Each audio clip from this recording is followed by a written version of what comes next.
Coming up on this week's edition of the Met Report, we'll tell you how our very own men's basketball team did in the D2 NCAA tournament. And a yo-yo club honoraria? Learn about this unique club. Also, we tell you about an organization here on campus that has an unsure future, what you can do to help them out. This and more coming up on the Met Report.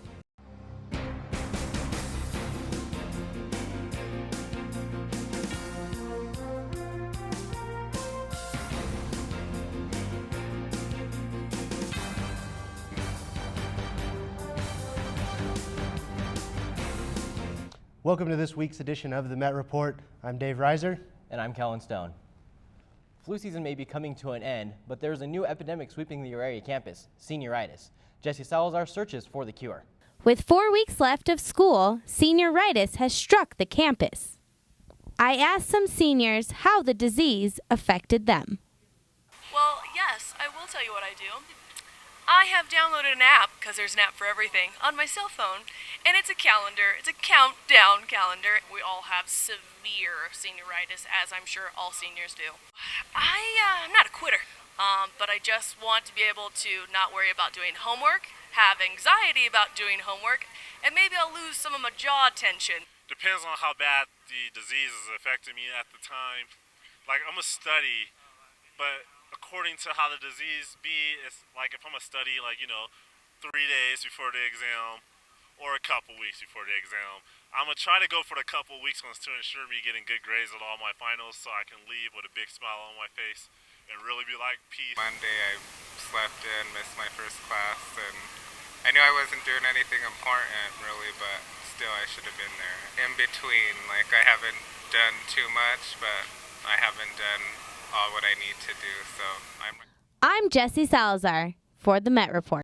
Next week, Auraria campus welcomes back warm weather and sunshine with the Spring Fling Festival in the Tivoli Commons on Wednesday the 17th and on Thursday the 18th. This two-day event will feature dozens of tables and booths set up across campus, each sponsored by an Auraria student organization. Be sure to stop by this event between 10 a.m. and 2 p.m. for music, arts, crafts, and food. The Phoenix Center is a student service that cannot be found on most typical college campuses. Benjamin Smith gives us a look at this tri-institutional student service that may soon disappear. 1 in 3. That's how many women have experienced rape or physical violence or stalking by an intimate partner. It's all around us. It happens on this campus, it happens in our communities, and really affects most everyone at some point in their lives. This is Jen, a violence prevention educator, but also a victim of relationship violence. She explains how the Phoenix Center helped her. I'm a survivor of domestic violence, and so there have been times when, I just have questions. We also do work around bystander intervention, and we can get a little bit more specific about sexual assault, relationship violence, or stalking. But why does Auraria campus need a service like the Phoenix Center? Steve Willick, director for the GLBT Student Services Center on Auraria, explains. Denver is safe, but being a urban area, there is a lot of interpersonal violence. There's a lot of sexual violence, things like that. It's so important to have a center like that here on campus. So again, it's a safe place for those students to go. They know that they'll have a confidential advocate for them who can help them through those processes, take them to the hospital, go with them to court dates, be a shoulder that they can cry on. However, this center's future is in question. And right now, Metro is in the process of their elections, and part of that will be voting on student fee funding for the Phoenix Center. Our continued services to Metropolitan State University students will be contingent on getting a majority vote. The cost to keep this service available is only $2 per student each semester, an amount much lower than others, such as the student athletic fee. And to have that service for $2, you pay more than that for a cup of coffee. To keep the Phoenix Center around, you can vote online by logging into your ConnectU account, or you can drop by the Tivoli in room 261 to let your voice be heard. On Auraria campus, I'm Benjamin Smith for the Met Report. Keep in mind that voting for the Phoenix Center and the rest of the SGA candidates ends Sunday, April 14th.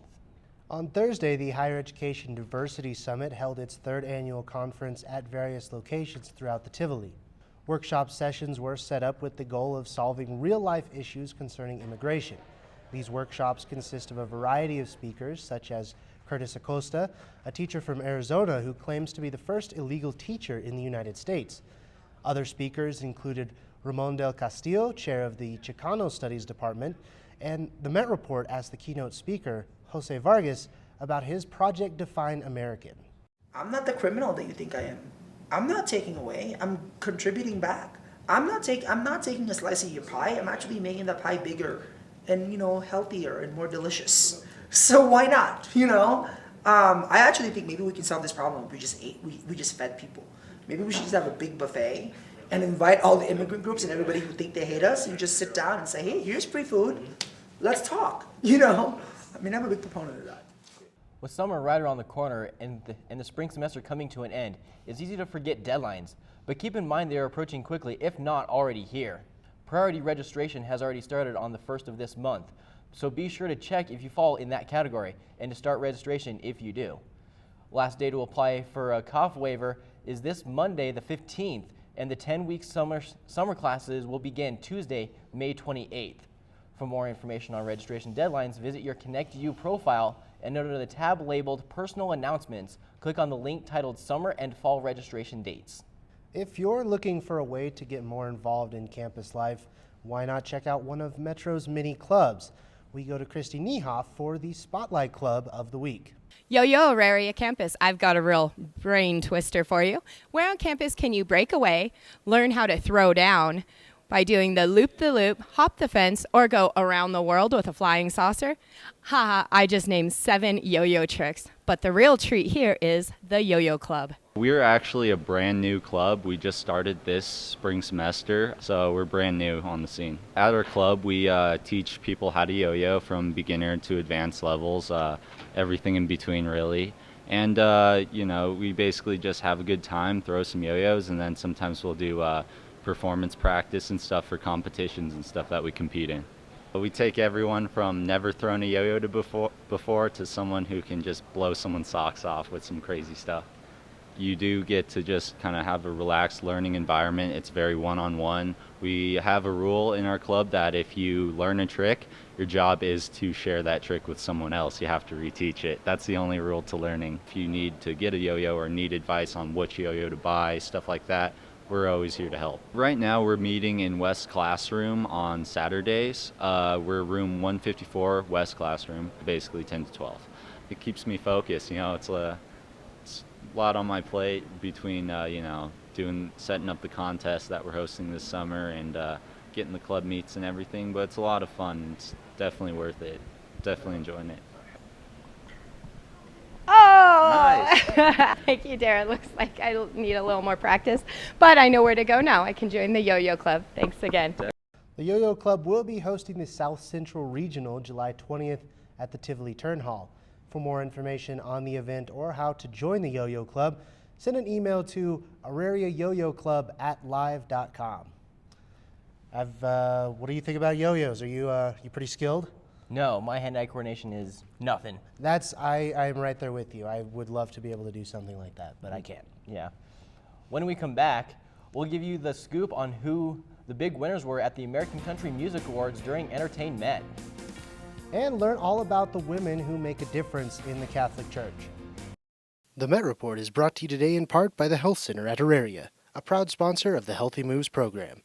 Healthy Moves brings Zumba, belly dancing, Nia, Pilates, and yoga classes to Auraria for free as part of tuition and fees. Classes are offered Monday through Friday. You can find the full schedule on the Wellness channel in ConnectU or on the Health Center website at msudenver.edu/healthymoves. Also, real-time updates are on Twitter at BeWellAuraria, and news and events are on Facebook at Health Center at Auraria.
Welcome back.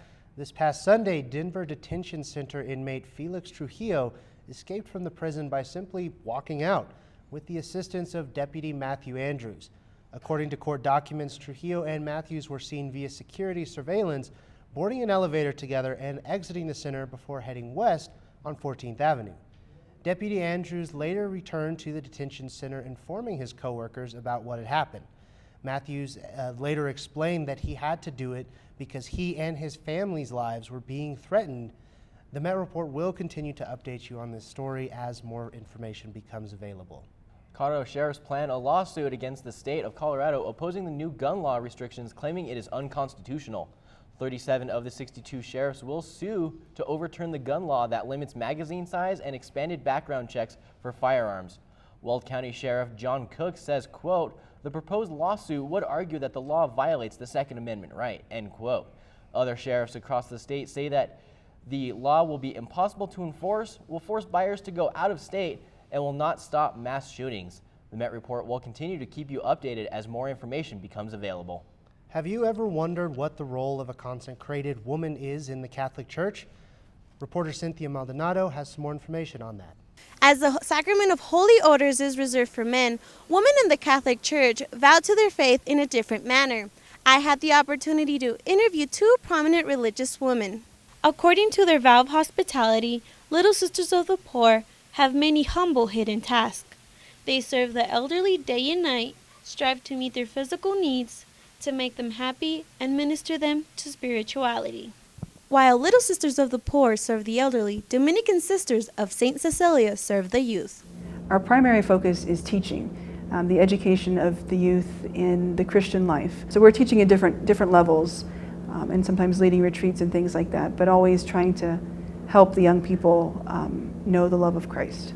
Mother Cornelia describes what their clothes represent. The veil means that we're, married to Christ, and our habit, it's both the outward sign that we belong to God, but it's also a sign of poverty. Most of our habits last about 15 to 20 years. And both share what they believe is the role of religious women. Belonging totally to God. A living example of the church's relationship with Christ. Students and faculty share their thoughts. Religious women, they set a really great example. I have a great deal of admiration for them and a great deal of respect. They're just such fantastic women. For the Met Report, Cynthia Maldonado. For more information on these congregations, visit littlesistersofthepoor.org and nashvilledominican.org. Esteemed film critic and journalist Roger Ebert passed away on Thursday, April 4th, at the age of 70. Ebert is best known as a film reviewer with his trademark 2 thumbs up, 2 thumbs down ratings. In 1975, he became the first film critic to be awarded the Pulitzer Prize for his Sun-Times reviews.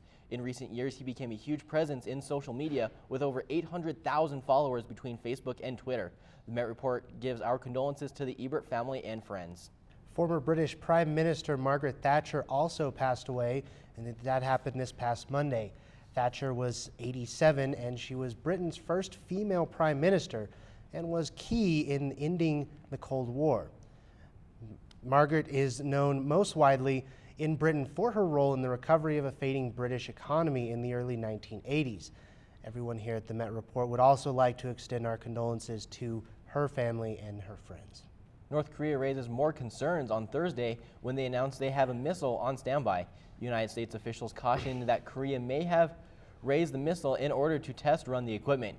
It is believed that North Korean allies are watching for a launch at any time. The missile is believed to be a medium-range missile with a range of over 2,000 miles, which could reach the western Pacific territory of Guam, home of the United States naval and air bases. The U.S. has recently stated it is placing missile defense systems around the base. President Obama warns that all necessary steps will be taken should North Korea attack the United States. And more reports came today that Korea is still continuing to mobilize missiles and preparing an attack if they do against the United States. Well, I'm confident at least in the United States' ability to protect and fend off from those, any type of those threats. But hopefully we won't have to see any of those threats come to pass. But if we do, then we will, of course, let everybody know. Yep. But for right now, we're going to send it to Cynthia Maldonado to let her tell us about what this week is going to look like in the weather. So what is it going to be? Well, gentlemen, I wish I could say we are expecting clear blue skies, but that's not the case. As you can see, in the northern and eastern region, we have a few numbers in the high 60s. Boulder with 64 with lows of 40, the metro area with 66 and 42. Down to the south, Alamosa at 61 with 33, and to the west, we have Gunnison with 54 with lows of 30, Durango with 63 and 38. Now to our Sunday forecast. As you can see, the temperatures did change in the range. In the metro area, the metro area changed with lows 50s, DIA 52. Alamosa went down to 64 to 35, and Lamar with 75 degrees in the high and low 34. What a unique weather. I wish Denver was in the 70s. And to the west, we have Grand Junction 60 with 43. Now with our 5-day forecast. As you can see, Monday will be partly cloudy with highs of 40 and the low 30s. Expect the afternoon with rain showers. Tuesday with the high of 40s and low 20s. Tuesday will most likely be cloudy with rain and snow showers. The same goes for Wednesday with 38 and 24. Thursday seems to clear up with a 20% chance of rain. And finally, Friday, we have clear blue skies with 49 and 35. Hopefully the weather will soon start to feel like spring instead of winter. And with that said, don't forget to carry a light jacket. It's Colorado. You never know when you're gonna need it. For this edition of The Weather, I'm Cynthia Maldonado. Stay tuned and we'll be right back.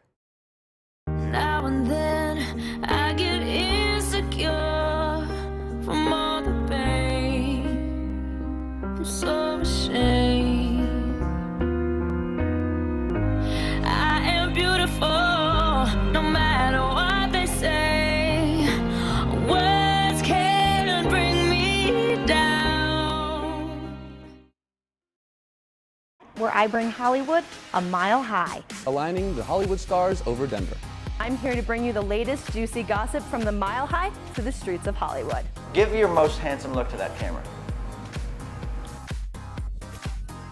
Where I'll be bringing you the latest gossip from Tinseltown all the way up to a mile high. I didn't get any injuries. I was okay. I was a little dancing, things, you know. Check us out every Friday live at 12:30 p.m. on The Met Report. Now joining us for EntertainMET is Karen Vega. Karen, what's happening this week in Hollywood? Well, guys, there's lots happening, so let's get started. Hello, Metro. Welcome to this week's segment of EntertainMET. I'm Karen Vega, and I'm here to catch you up on the latest gossip from Hollywood to the Mile High City. Oh, Lindsay, Lindsay, Lindsay. Will Lilo ever get her life back on track and become the cute and talented actress she once used to be? Perhaps, perhaps not. But it appears the 26-year-old troubled star has returned to rehab. The decision, however, was not Lohan's, but rather the court's. Lilo has been sentenced to a 90-day rehab stint at Seafield Center in West Hampton Beach, New York. The facility was chosen due to its 24-hour staffing and the camera system the facility uses. While no one can force Lohan to stay in rehab, she can be arrested for violating parole should she decide to check out before the 90-day period is up. In the event that happens, Lohan could face jail time, which could be the thing Lilo needs to straighten up. But let's hope she uses the latest rehab visit to improve herself. Because quite frankly, orange jumpsuits don't suit her. Or anyone for that matter. Now, I know we all love a great makeup story. Unless, of course, it's Rihanna and Chris Brown. Let's face it, getting back together with her attacker was a poor decision on her part. I mean, do we need to re-show Riri the pictures from that fateful Grammy night 4 years ago? Well, just when I thought somebody had knocked some sense into the Barbados beauty to leave Chris again, it appears the rumors that the couple are in Splitsville are disappointingly untrue. The on-again, off-again couple are apparently still going strong. And it appears a new porno is making the rounds, and the starlet of the latest nude flick is none other than ex-teen mom Farrah Abrams. When rumors about the video began circulating, Abrams denied. But her co-star, James Dean, spilled the beans to a reporter about the porn and that the idea was all Abrams. Turns out Abrams wanted to immortalize her hot body so that someday she could look back and see what she once used to look like. Couldn't she just have taken some bikini pics? And what is her parents' reaction, you ask? Well, Abram's mom has been in denial, while her dad is proud his daughter finally found something she can excel at. Wow. Anyways, Abrams is now reportedly trying to sell her video for no less than $1 million. Good luck with that. Now, for all you huge country music fans out there, the American Country Music Awards aired this past Sunday, and this year's show did not disappoint. The sexy Luke Bryan and handsome Blake Shelton co-hosted the annual award show, and they were hilarious. The talented hosts also performed at the show along with just about every big-time artist. Perhaps the most anticipated performance of the night was that of country music legend George Strait and Garth Brooks, who took the stage together for the first time ever, and boy was it good. Well, who am I kidding? They were all great performances. As for the awards, Miranda Lambert was the biggest winner of the night, taking home 3 awards, including Female Vocalist of the Year, which she has won 4 consecutive times now. Male Vocalist of the Year went to Jason Aldean, with Album of the Year going to Eric Church, and last but not least, the coveted fan-voted Entertainer of the Year award went to first-time host Luke Bryan. Here's what he had to say about his big win. This is, I don't know what to say, guys. Baby, thank you guys so much. Fans for doing this to me. Thank you so much for making my life what it is. Well, congratulations to all the winners.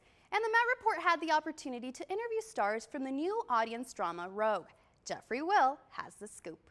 Rogue, a new drama on DirecTV that has no end to the suspense. Well, the premise of the show follows Tandy Newton's character, Grace, who is an undercover cop who is trying to infiltrate a crime syndicate family in Oakland called the Laszlos. While she's doing that, her son is tragically killed, and she then goes back undercover into this crime syndicate family, the Laszlos, to discover her son's killer, but she does it without the police force knowing, so she goes rogue. We had a chance to talk to 2 of the stars and ask them about their characters. First up, Joshua Sass plays Jimmy's son, Alec Laszlo.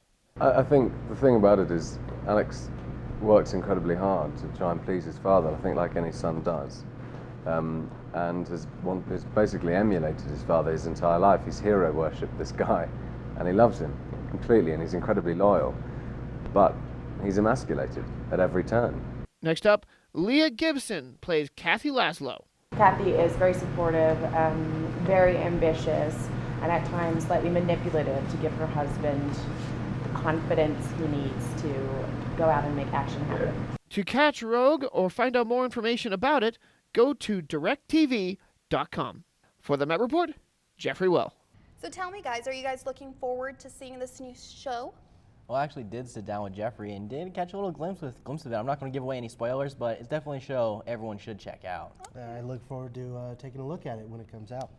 And when we come back, Kevin Hall is going to update us on the goings-on at this year's Division II NCAA tournament. How far did our Roadrunners go? Find out next. All night long and do it all again so I can find my way back home. The sun seems to shine a little less since you've been gone. You were the one I wanted. Don't stray, don't ever go away. I'll just smile and everyone will wanna go with it. Oh.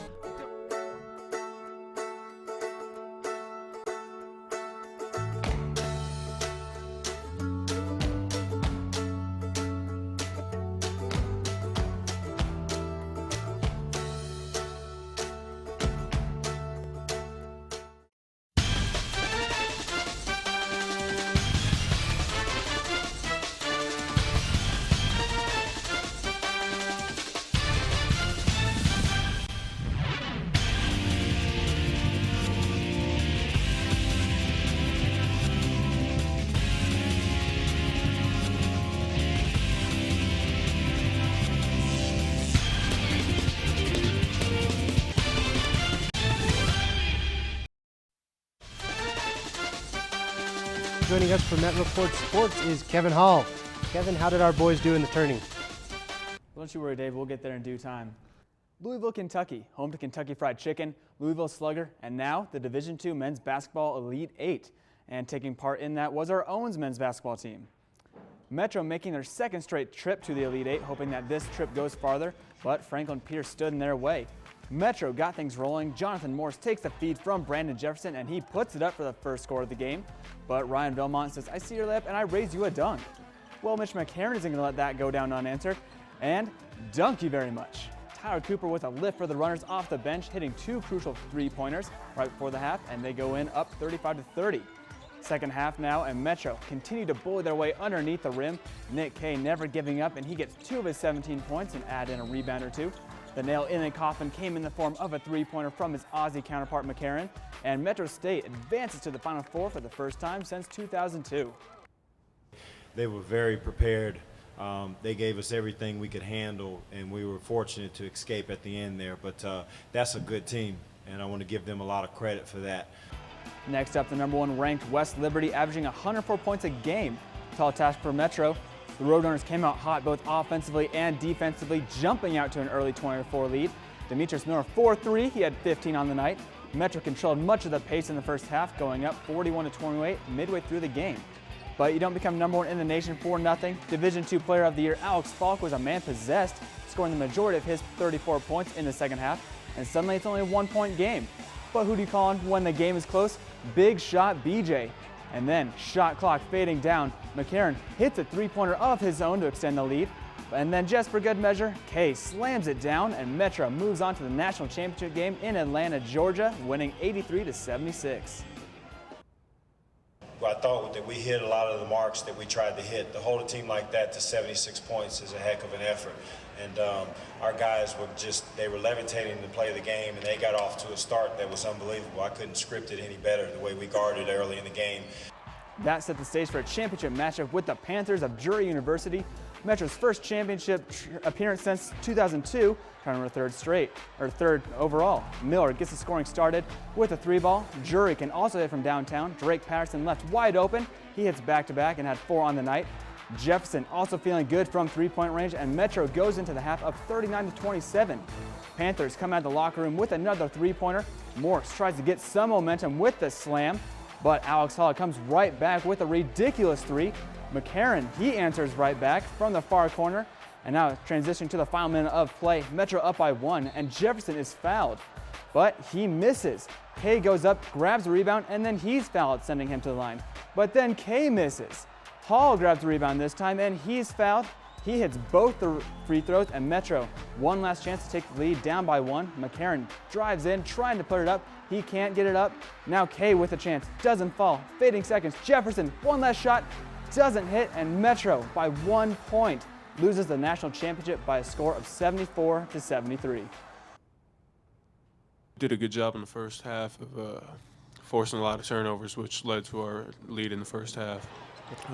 Give them a lot of credit. They hit a lot of threes coming down the stretch in that second half, and they converted.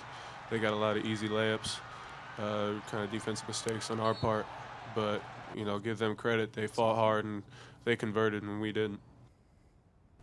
Well, it's tough to see Metro lose such a close game, but they had a great season. And, a little fun fact, last time they were runners-up, national champions the next year.